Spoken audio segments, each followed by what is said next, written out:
ಇಂದು ನಮ್ಮ 6ನೇ ತರಗತಿಯ ವಿದ್ಯಾರ್ಥಿಗಳು ರಾಷ್ಟ್ರೀಯ ಚಿಹ್ನೆಗಳ ಕುರಿತಾಗಿ ವಿವರಣೆಯನ್ನ ಕೊಡುತ್ತಿದ್ದಾರೆ. ನಮ್ಮ ರಾಷ್ಟ್ರಧ್ವಜ ತ್ರಿವರ್ಣ ಧ್ವಜ. ತ್ರಿವರ್ಣ ಧ್ವಜದಲ್ಲಿ 3 ಬಣ್ಣಗಳಿಂದ ಕೂಡಿದೆ.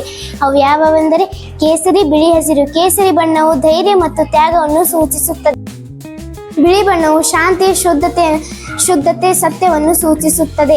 ಹಸಿರು ಬಣ್ಣವು ನಂಬಿಕೆ ಮತ್ತು ಬೆಳವಣಿಗೆಯನ್ನು ಸೂಚಿಸುತ್ತದೆ. ತ್ರಿವರ್ಣ ಧ್ವಜದಲ್ಲಿರುವ ಮಧ್ಯದಲ್ಲಿರುವ 24 ಗೆರೆಗಳಿರುವ ನೀಲಿ ಬಣ್ಣವನ್ನು ಹೊಂದಿರುವ ಅಶೋಕ ಚಕ್ರವಿದೆ. ಅಶೋಕ ಚಕ್ರವು ಧರ್ಮವನ್ನು ಸೂಚಿಸುತ್ತದೆ.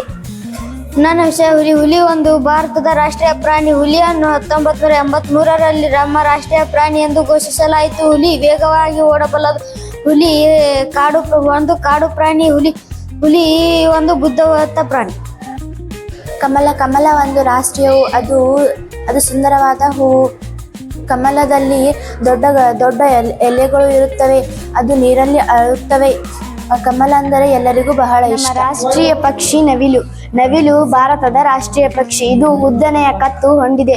ಇದು ಹೆಚ್ಚಾಗಿ ನೀಲಿ ಬಣ್ಣ ಮತ್ತು ಇತರ ಬಣ್ಣಗಳಿಂದ ಕೂಡಿದೆ. ಕಾಡಿನಲ್ಲಿ ಇದು ಸಾಮಾನ್ಯವಾಗಿ 15ರಿಂದ 20 ವರ್ಷವರೆಗೆ ಜೀವಿಸುತ್ತವೆ. ಇತರ ಪಕ್ಷಿಗಳಂತೆ ಇವು ಎತ್ತರದಲ್ಲಿ ಹಾರಾಡುವುದಿಲ್ಲ. ನನ್ನ ವಿಷಯ ಆಲದ ಮರ. ಆಲದ ಮರ ನಮ್ಮ ರಾಷ್ಟ್ರೀಯ ಮರ. ಅದು ತುಂಬಾ ದೊಡ್ಡದಾಗಿ ಇರುತ್ತದೆ. ಆಲದ ಮರದ ಬೇರುಗಳು ತುಂಬಾ ಗಟ್ಟಿಯಾಗಿ ಇರುತ್ತದೆ. ಅದನ್ನು ಕಡಿಯಲು ಅಸಾಧ್ಯ. ಆಲದ ಮರ ನಮಗೆ ತುಂಬಾ ನೆರಳು ಕೊಡುತ್ತದೆ.